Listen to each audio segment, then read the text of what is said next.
Hey everyone, welcome back to another impressions video on another game I beat as of late, and that game is A Plague's Tale: Innocence for the PlayStation 4, also available for other platforms such as the Xbox One and PC. Now, this is a game that caught my attention. As you guys know, I've been on a little bit of a gaming funk as of the past 2 years, so I haven't been really super up to date with gaming news and impressions and reviews and whatnot of games out there. And this is one of the games that completely went under my radar. I was not really aware of the release of this game, and to be fair, you know, it is a kind of like a new developer, Asobo, they're out of France.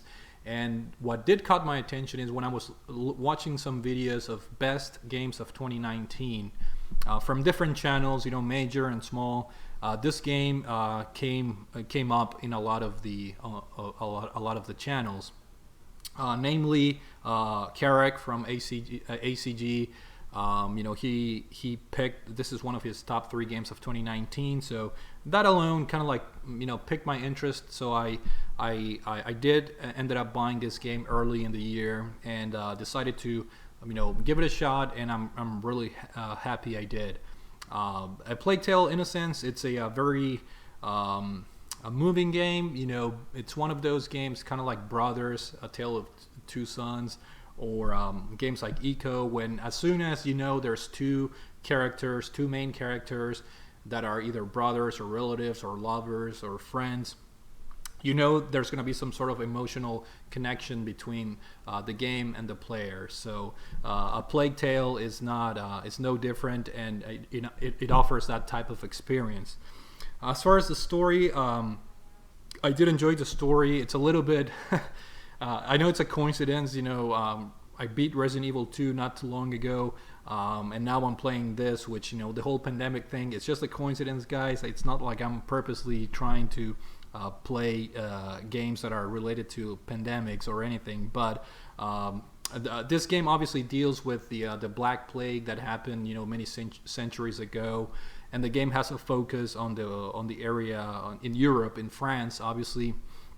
And so the story takes place, you know, back in the, you know, I believe it's the 1300s or the 1400s or something like that.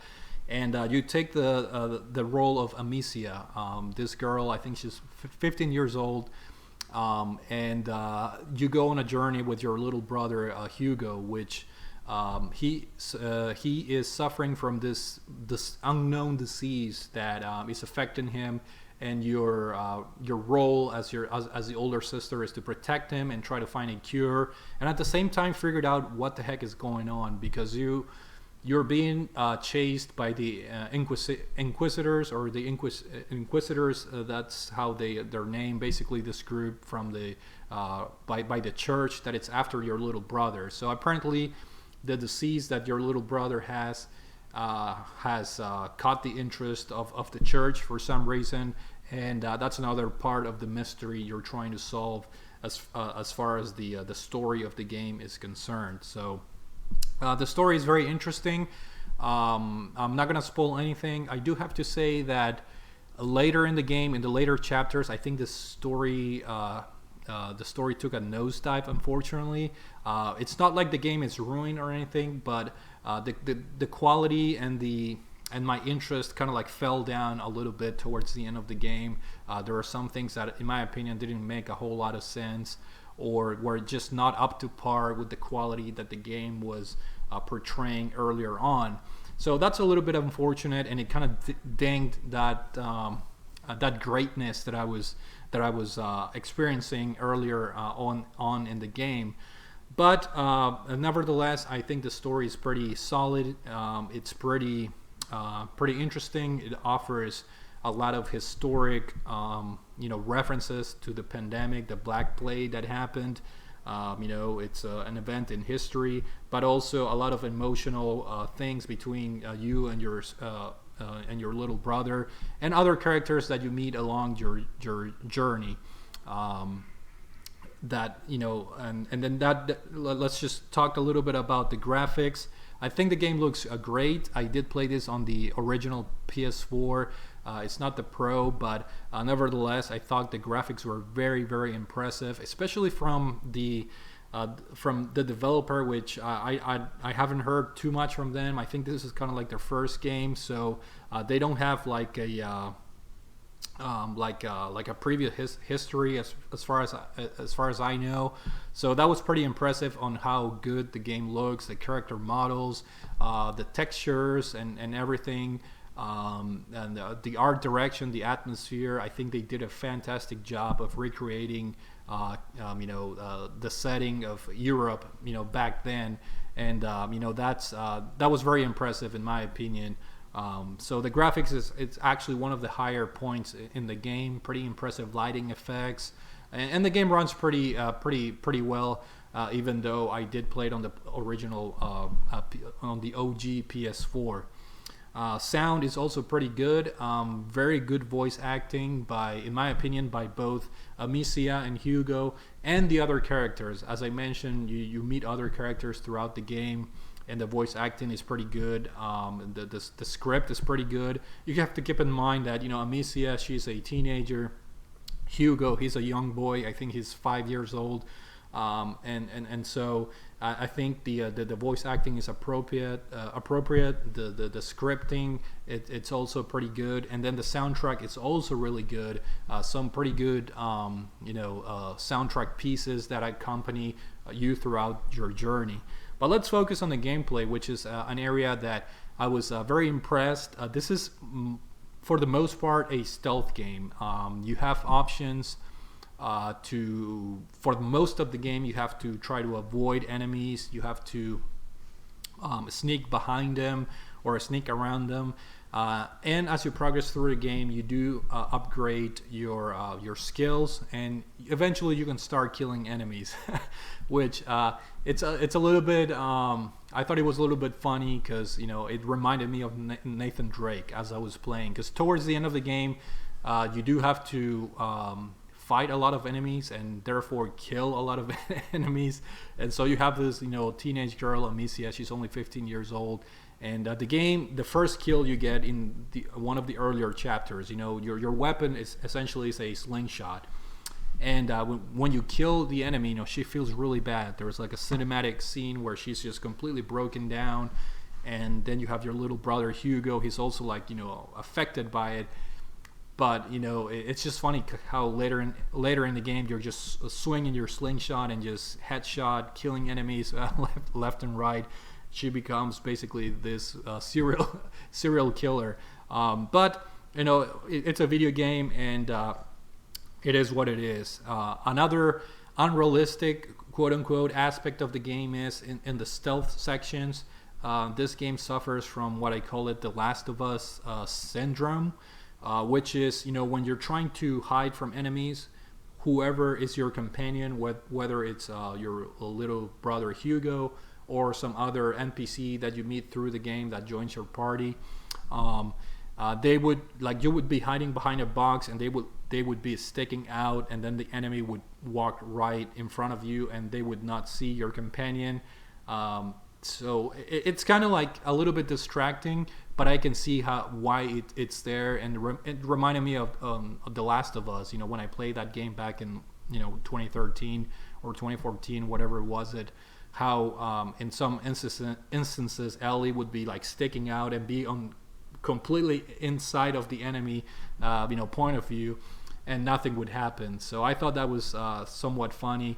And a little bit distracting, because you want the game to be very immersive and realistic, but nevertheless, it's something that, in my opinion, it gets a pass, because it's something very hard to actually do, and it wouldn't be fun if you get caught by the enemy for very simple things like that. And that's it does take a little bit from the immersion sometimes when you're sneaking out behind enemies. It's crazy that they don't see you sometimes. So the game kind of sides on the player's side as far as the stealth segments, and it's a little bit unrealistic, but if you can get through that, then the game it's pretty fun. You have different ways to distract enemies. You can throw rocks at the environment to create sounds so that the enemies go and check that. And you can attack some of them. And as you progress through the game, you can gain abilities. There's alchemy that later on in the game you can create like this magic powders or effects that would, for example, make some enemies with helmets take their helmets off. And when they have their helmets off, you can throw your slingshot to kill them.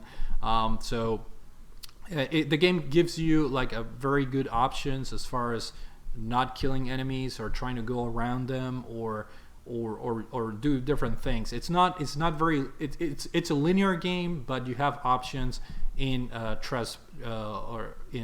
progressing through different sections of the game. So that takes care of kind of like the human enemies, if you will.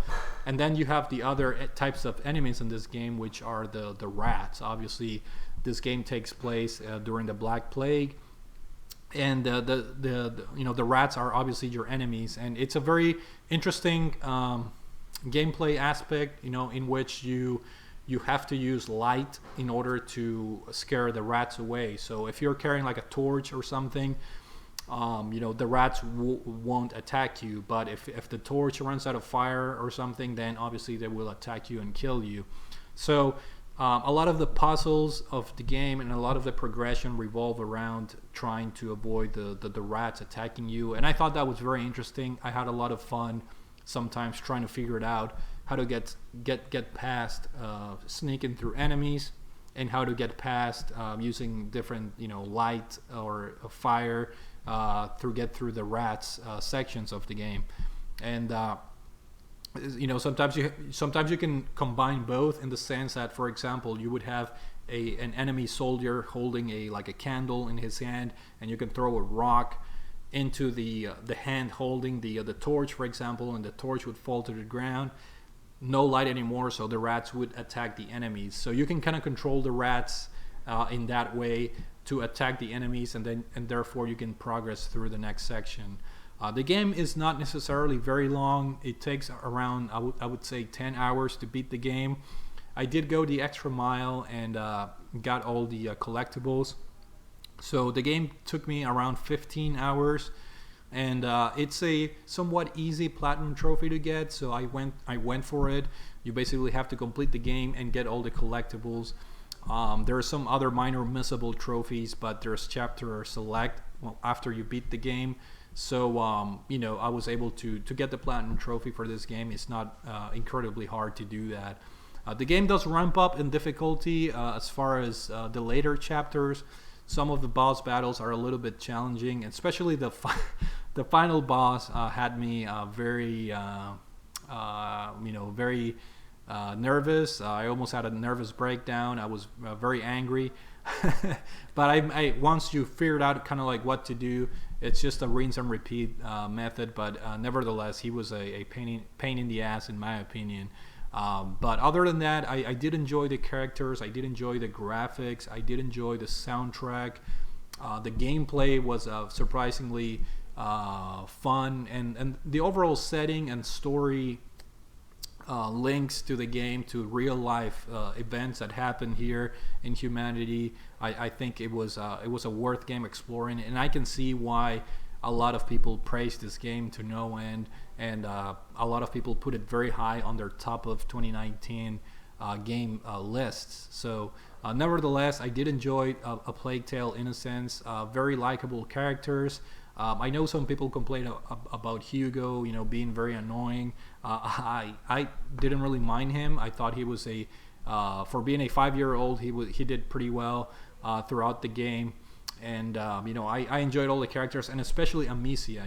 Her personality. She was, she's a teenager. She's only 15 years old, but she's very mature, and you can tell that she cares a lot about her little brother. And add to that the little your friends that you meet through the game. They're also very likable. They have their different personalities, and in different chapters they have different roles as far as the gameplay elements of the game. So I think A Tale Plague's Innocence. It's a very good game, worthy of trying it out, especially nowadays when you can get the game for a discounted price.